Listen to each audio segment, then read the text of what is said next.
ఇలా రండి. మీ ఊరు నుంచి కొందరు ఎంఆర్ఓ ఆఫీస్లో అప్లికేషన్స్ ఇచ్చారు. తను వాళ్ళ పేర్లు చెప్తారు, వాళ్ళని పిలవండి. అలాగే మేడం. వెళ్ళండి. Madam coffee. నువ్వెప్పుడు వచ్చావు రవి? మీరు గంటకోసారి కాఫీ కావాలంటారు కదా, మాటి మాటికి వెళ్ళి రావడం ఎందుకని వచ్చేసా.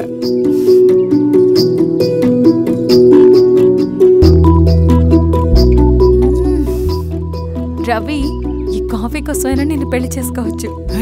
అదేంటి అలా అనేసారు? That's a compliment. భలే వారండి బాబు. దండాలమ్మా. నమస్తే.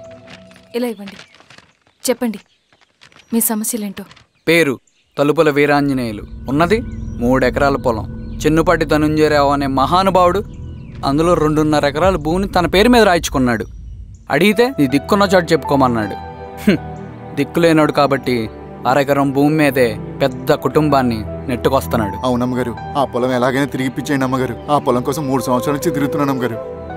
వీరబాబు, వీళ్ళందరి దగ్గర కలెక్ట్ చేసుకో. మేడం, దాదాపుగా ఇక్కడ ఉన్న వాళ్ళందరి పరిస్థితులు ఇవే. వీళ్ళ సమస్యలు పరిష్కారం కావాలంటే మాట్లాడాల్సింది వీళ్ళతో కాదు మేడం, మన ఊరి పెద్ద మనుషులతో. ఇందు మూలంగా 50 మంది గ్రామ ప్రజలకి తెలియజేయండి ఏమనగా, శ్రీరామగిరి గ్రామ పంచాయతీ మోతుబరి రైతులు, సన్న చిన్నకారు రైతులందరూ రేపు ఉదయం 10 గంటలకి ఎంఆర్ఓ ఆఫీస్ దగ్గరికి రావాలా.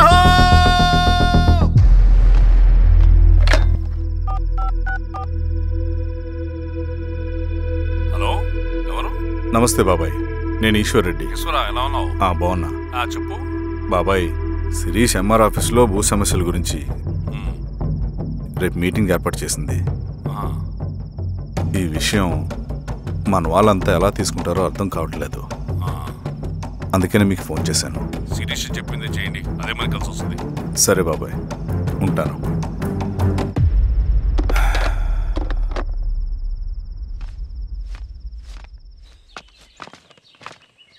నమస్తే మేడం. నమస్తే అమ్మా. కూర్చోండి. పొలాల్లో పండిన పంట కోతకొచ్చినా ఈ రోజుకి ఒక్క గింజ కూడా తెగకుండా పక్షులకు, పందికొక్కలకు ఆహారంగా పోతుందంటే దానికి కారణం ఇది. ఈ ఊరికి పట్టిన దౌర్భాగ్యం మీరు చేసిన అక్రమాల చిట్టా. కడుపు మంటతో ఉన్నవాళ్లు మీరు చెప్పిన కూలీకొచ్చి ఎందుకు పనిచేస్తారు? దౌర్జన్యాలు చేసి దిక్కున్న చోటు చెప్పుకోమన్నారు. ఇప్పుడు అడవే వాళ్ళకి దిక్కైంది. అది ఎవరి తప్పు? మొత్తం 100 ఎకరాల పైచిలుకు భూమి వాళ్ల దగ్గర దౌర్జన్యంగా లాక్కుని ఇన్ని సంవత్సరాలుగా మీరు అనుభవిస్తూ ఉన్నది. మీ అంతట మీరుగా తిరిగిచ్చేస్తారా, లేదా చట్టం ఎలా పనిచేస్తుందో మీకు చేసి చూపించమంటారా? అలా చేయండి మేడం. నువ్వు ఆగవయ్య నరసింహులు. ఏం చేయాలో మా ఎంఆర్ఓ గారికి బాగా తెలుసు. అట్టా కానిండమ్మా. ఇస్తే మీ పొలాలు ఇవ్వండి, మా వివం. మీ పేరేంటి? సామిరెడ్డి. రూల్స్ ప్రకారం వెళ్తే మీ మొత్తం పొలం పోతుంది. కూర్చోండి. సామిరెడ్డి కూర్చో.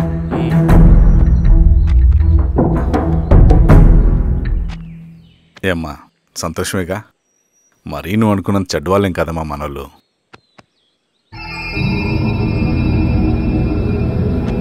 పదనాన్న.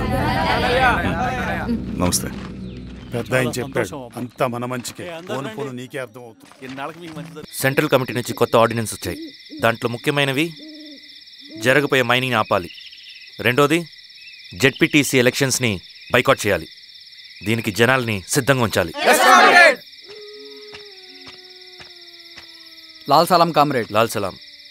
ఏంట్రవి, శ్రీరామగిరిలో భూస్వాములందరూ దేవుళ్ళైపోయారంట, పేద ప్రజలకంతా వరాలిస్తున్నారంట, ఏంటి సంగతి? అవునన్నా, నేను కూడా ఆశ్చర్యపోయాను. ఒక గవర్నమెంట్ ఆఫీసర్ తలుచుకుంటే ఒక ఊరు క్షణాల్లో ఎలా మారిపోద్దో నా కల్లారా చూశానన్నా. అది కాదన్నా, అంటే నా ఉద్దేశం వాళ్ళు ఏం చేసినా దానికి ఒక స్ట్రాటజీ ఉంటుంది. శిరీష వాళ్ళ వర్గానికి చెందిన అమ్మాయి. ఆ అమ్మాయికి ఎంత పాపులారిటీ వస్తే వాళ్ళకంత మంచిది. ఎందుకంటే వాళ్ళ అన్నయ్య ఈశ్వర్ రెడ్డి రాబోయే జెడ్పీటీసీ ఎలక్షన్స్లో చైర్మన్గా పోటీ చేయబోతున్నాడు. ఈ అభిమానం మొత్తం వాళ్ళు ఓట్ బ్యాంక్గా మార్చుకోపోతున్నారు. అంటే అన్నా, శిరీష అయినా ఎవరైనా ఒకే తాను ముక్కలే. అధికారమే వాళ్ళ అవసరం తీరుస్తుంది. వీళ్ళందరూ అధికారం కోసం ప్రయత్నం చేసేది వాళ్ళ ఉనికిని కాపాడుకోవటం కోసమే. రేపే నామినేషన్ వేస్తున్నారు.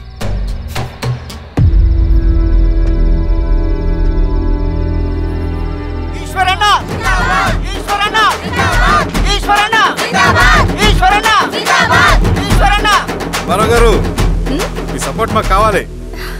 స్వామి. అయ్యా, మీ అన్నయ్య గారు ఎలక్షన్లు పడుతున్నారమ్మా. అవును. అయితే మా ఓట్లని మీ అన్నయ్య గారికేనమ్మా. వాళ్ళు ఏం చేసినా దానికి ఒక స్ట్రాటజీ ఉంటుంది. అమ్మాయి గారు, సంజీవ్ రెడ్డి గారు వస్తున్నారంట. మధ్యాహ్నం భోజనానికి అన్నయ్య గారు ఇంటికి వచ్చి ఉన్నారమ్మా. అవునా? సరే సరే అమ్మా. రవి, నువ్వు కూడా నాతో వచ్చి. అది రవి, ఇక్కడ నాకు ఫ్రెండ్స్ అంటూ ఎవరు లేరు. నాకు తెలిసిన వాడివి నువ్వు ఒక్కడివే. I'm feeling alone. అందుకే, అర్థమైందా? సరే.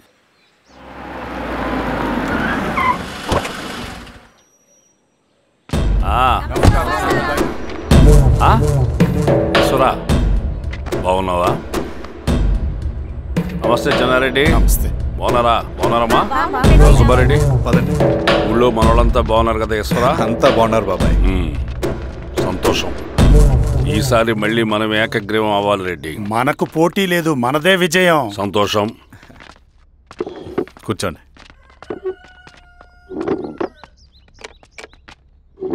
మీరందరూ లోపలికి వెళ్ళి భోంచేయండి. అలాగే అన్న. ఆ రైతు కూలి సమస్యలు ఎంతవరకు వచ్చినాయి? మాట్లాడుతున్నాం బాబాయ్, దాని గురించి మీరేం వరి అవ్వట్లేదు. నమస్కారం. రండి రండి. ఎంఆర్ఓ శిరీషారెడ్డి గారు. శిరీష రెడ్డా? శిరీష అనే పిలవచ్చుగా. అమ్మమ్మ, పులికి పంచాలాగా, సింహానికి చూలాగా అది మన ఐడెంటిటీ. అది అట్లాగే ఉండాలి. సరే బాబాయ్, నేను ఫ్రెష్ అయ్యేస్తాను, మీరు కానివ్వండి. అయినా ఈ కాలం చదువుకున్న ఆడపిల్లలతో మాట్లాడటం చాలా కష్టం. చుట్టుపక్కల శిరీషకున్న ఇమేజ్ మనకి చాలా మంచి అయింది ఈశ్వరా. నేను అడగకముందే పార్టీ హైకమాండ్ సర్వే చేయించి నీకే ఫేవర్గా ఉండడం వల్ల టికెట్ ఇచ్చింది.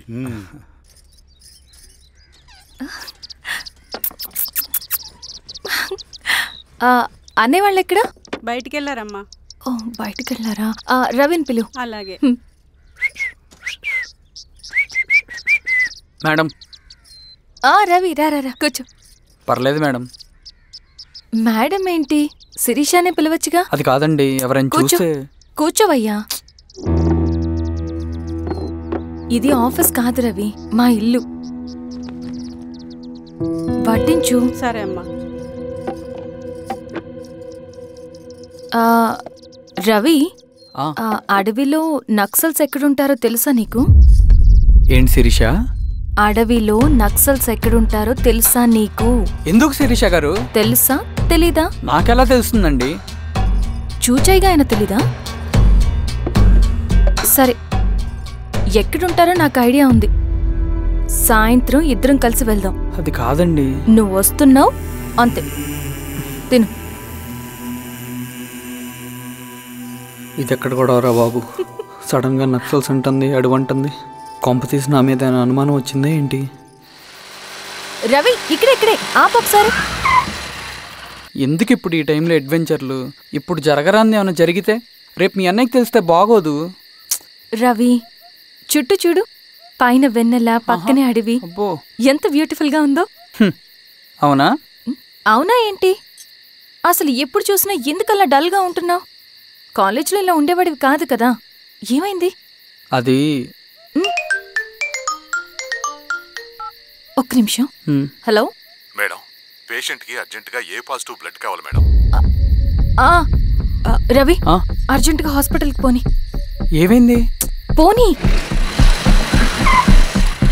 రండి మేడం, ప్లీజ్ రండి. పోలీసులకి నక్సల్స్ కి కాల్పులు జరిగాయి. ఆ కాల్పుల్లో గూడెం కుర్రాడు ప్రాణాపాయ స్థితిలో ఉన్నాడు. తన బ్లడ్ మీ బ్లడ్ సేమ్. ఆ బ్లడ్ గ్రూప్ మా హాస్పిటల్లో లేదు, అందుకే మీకు కాల్ చేశాను. ఓ అవునా? అవును మేడం. పదండి డాక్టర్. Thank you madam.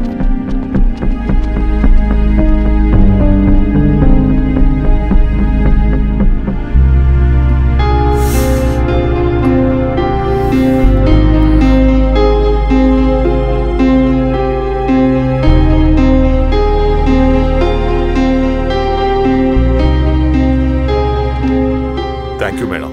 పర్లేదు డాక్టర్. ఇప్పుడు అతనికి ఎలా ఉంది? తను స్పృహలో లేడు మేడం.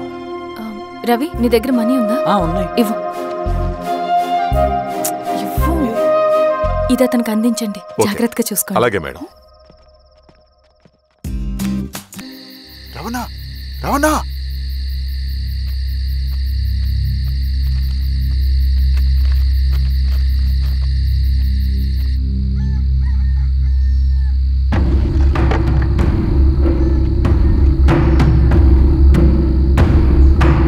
బాబాయ్, బాబాయ్,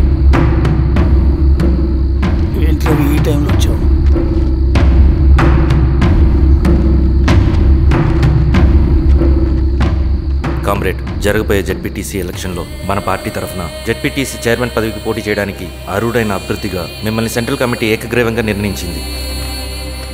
ఒక మామూలు రైతు కూలిని నాయకుడిని చేయగలిగిన దళం ఒక్కటే. ప్రాణాలు అడ్డేసైనా సరే అన్న చెప్పింది చేసుకుంటూ పోతా. లాల్ సలాం కామ్రేడ్. లాల్ సలాం. బాబాయ్, మీతో ఉన్న మన కూలీలకు, నీ వెనుకున్న సింగన్నకు ఈ గెలుపు ముఖ్యం. ఈ గెలుపు మన హక్కు కామ్రేడ్. వీళ్ళ మద్దతు మనకే ఉందన్నా. ఇది సరే, ఆ వర్గం వాళ్ళ ఓట్లు కూడా మనకు పడాలి. నమస్తే. నమస్తే అమ్మా. మీ ఇద్దరిని చూస్తుంటే కడుపు నిండిపోతుందమ్మా. ఒక ఎంఆర్ఓ, ఒక జెడ్పీటీసీ చైర్మన్. అదేంటి బాబాయ్, ఇంకా ఎలక్షన్స్ జరగలేదు? పోటీ అని ఉంటేనే కదమ్మా ఎలక్షన్స్ జరిగేవి. అన్నయ్యది ఏకగ్రీవం. బాబాయ్ గారి నాయకత్వం. గారి నాయకత్వం. ఓ, అయితే పోటీ ఉందన్నమాట. స్వామి, కార్తీ, ఆఫీస్కి వెళ్దాం. అలాగే రండి.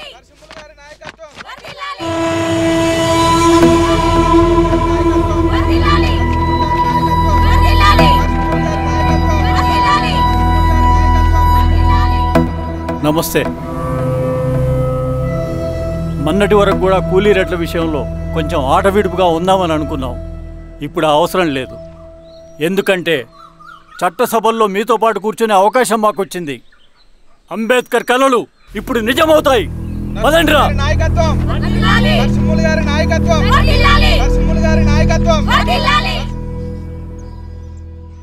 ఆ నరసింహ ఎలక్షన్ పోటీ చేయటం ఏంటి? నా కర్మ వీరస్వామి, నా పోస్టింగ్ ఉన్నప్పుడు ఇవన్నీ జరగాల. ప్రచారానికి మారువేషంలో అన్నలు కూడా వస్తారేమో సార్. రాని ఎవడన్నా వచ్చి విప్లవం ఉద్యమం అని మాట్లాడాడు అనుకో, నా కొడుకున్నప్పుడు గానీ జీవితమే ఒక ఆట, సాహసమే పుబాట, ఎదురే నాకు లేదు నన్నెవడు ఆపలేడు, ఎదురే నాకు లేదు నన్నెవడు ఆపలేడు, జీవితమే ఒక ఆట, సాహసమే పుబాట.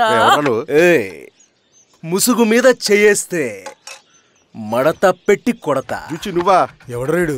ఈ తెల్లని గుర్రం శాంతికి సంకేతం, ఈ నల్లని బట్టలు న్యాయానికి చిహ్నం, ఈ ఎర్రని రంగు విప్లవానికి నాంది, ఈ కొరడ శిక్షా స్మృతికి చిహ్నం.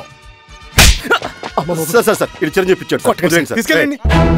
నాగలి గుర్తు వేయాలి ఓటు. నాగలి గుర్తు మీద ఓటేయాలి. నాగలి గుర్తు మీద ఓటేయాలి. ప్రతిసారి ఎన్నికలు వస్తున్నాయి. ప్రతి ఎన్నికలప్పుడు రకరకాల పార్టీల నుంచి నాయకులు వస్తున్నారు. లేనిపోని వాగ్దానాలు చేస్తున్నారు. పొలాలు ఇస్తామంటారు, భూములు ఇస్తామంటారు, ఇల్లు కట్టిస్తామంటారు. ఏమన్నా జరిగిందా ఇప్పటి వరకు? ఏం జరగలేదు కదా. మరి కష్టాలన్నీ పోవాలంటే ఏం చేయాలి? మనం మన పార్టీని మనం గెలిపించుకోవాలి. నాగలి గుర్తుకే ఓటేయండి. ఇన్ని సంవత్సరాలు మీకు సేవ చేసుకునే అవకాశం నాకు ఇచ్చారు. అలాగే ఇంకొకసారి మాకు ఓటేసి భవిష్యత్తులో కూడా మీకు సేవ చేసుకునే అవకాశం మాకు ఇస్తారని కోరుకుంటూ మీ ఈశ్వర్ రెడ్డి. మన ఓటు ఈశ్వర్ రెడ్డికే, మన ఓటు లాంతర్ గుర్తుకే, మన ఓటు. సార్ లాంతర్ మర్చిపోకుండా మోయా. నమస్తే.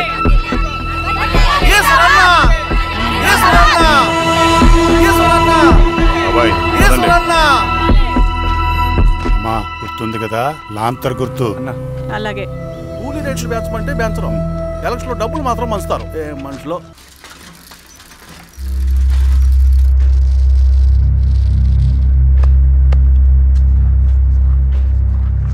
చెప్పండి అన్న. అన్ని సమస్యలు పోలీస్ స్టేషన్లో పరిష్కారం కావు రెడ్డి, కొన్ని మనమే చూసుకోవాలి. పంట ఎదగాలి అంటే పొలంలో నీళ్లు పారించాలని పెద్దోళ్ళు అంటారు. అదే పంట చేతికి రావాలంటే రక్తం పారించాలని అడవిలో వాళ్ళంటే అట్టే. కానీ ఇందులో మన తప్పేం లేదు. అందుకు మనమేం చేయలేం. ఊర్లో అన్నిటికీ పెద్ద అడవి. ఏది జరిగినా నీ చేతుల మీదగానే జరగాలి. అర్థమైంది కదా? పదరా.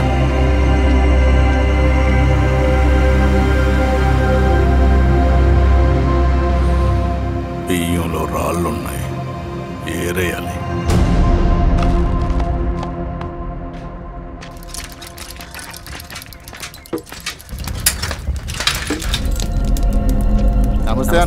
నమస్తే. నమస్తే. ఓ లీటర్ పాలు పోయి. సుబ్బన్ అంత బాగున్నారా?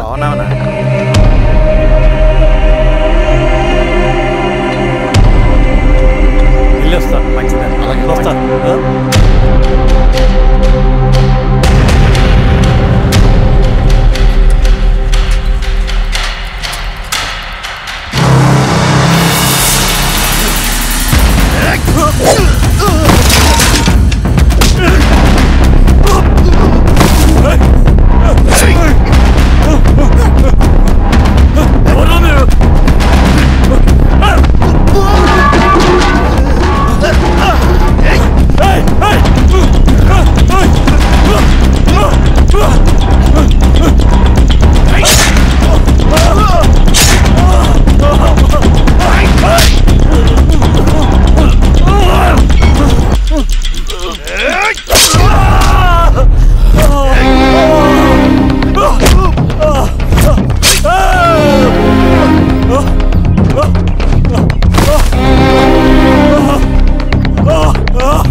ఏం దెబ్బ కొట్టావు బారెడ్డి, ఒక దెబ్బకు 2 పిట్టలు.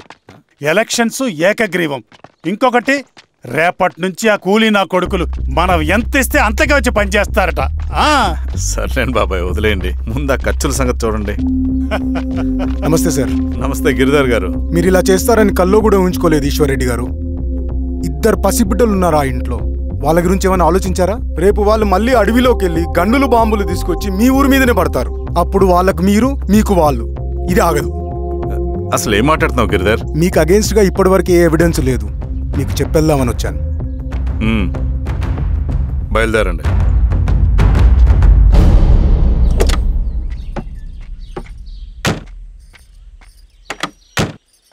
రవి,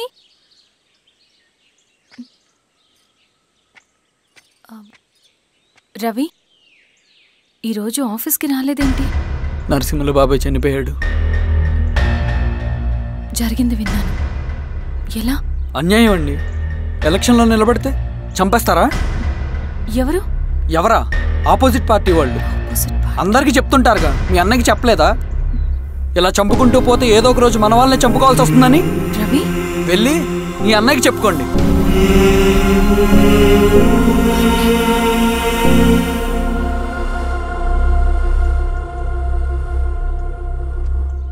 అన్నయ్య, నీతో మాట్లాడాలి. ఏంటమ్మా? ఎందుకు ఇలా చేసావన్నయ్య?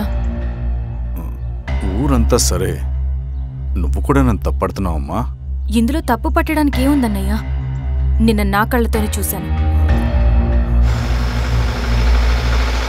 స్వామి, కారాపు దానికి పద.